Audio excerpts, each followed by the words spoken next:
تجھے معلوم ہے کہ بعض فقیر تو کسی کی پرواہ نہیں کرتے، انہیں گنج عنایت اور تمام جہاں کا تصرف حاصل ہوتا ہے، لیکن بعض فقیر بے اہمیت ہوتے ہیں جو روٹی کے ٹکڑے کی خاطر مارے پھرتے ہیں۔ اسم اللہ ذات کو فقیر مفلس بھی پڑھتے ہیں اور فقیر غنی بھی، اسم اللہ میں کوئی فرق نہیں۔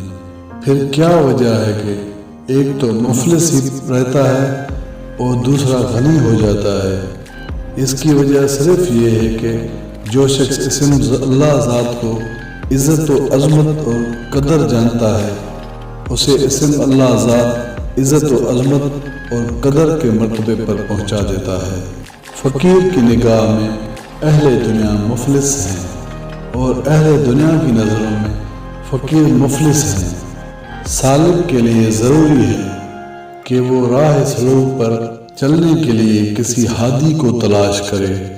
جس جگہ سلطان اپنا خیمہ لگاتا ہے وہاں کوئی شور و غل نہیں ہوتا، اسی طرح جس دل میں اللہ آ جاتا ہے وہاں غیر اللہ کا نام و نشان بھی نہیں رہتا۔ راہ خدا تعالی علم و جہالت میں نہیں بلکہ خالص اللہ کی محبت میں ہے، اور وہ اسے حاصل ہوتی ہے جس کی رفیق توفیق الہی ہو جائے۔ پورے جہاں میں دنیا اور اہل دنیا سے بدتر کوئی اور چیز نہیں۔ وہ عجیب نادان لوگ ہیں جو اس بدتر دنیا کو اسم اللہ ذات دین محمد صلی اللہ علیہ وآلہ وسلم سے بہتر سمجھتے ہیں۔ اسم اللہ ذات کا تصور سورج ہے، زیادہ روشن ہے، یہ تمام حجابات کو بے حجاب کر دیتا ہے۔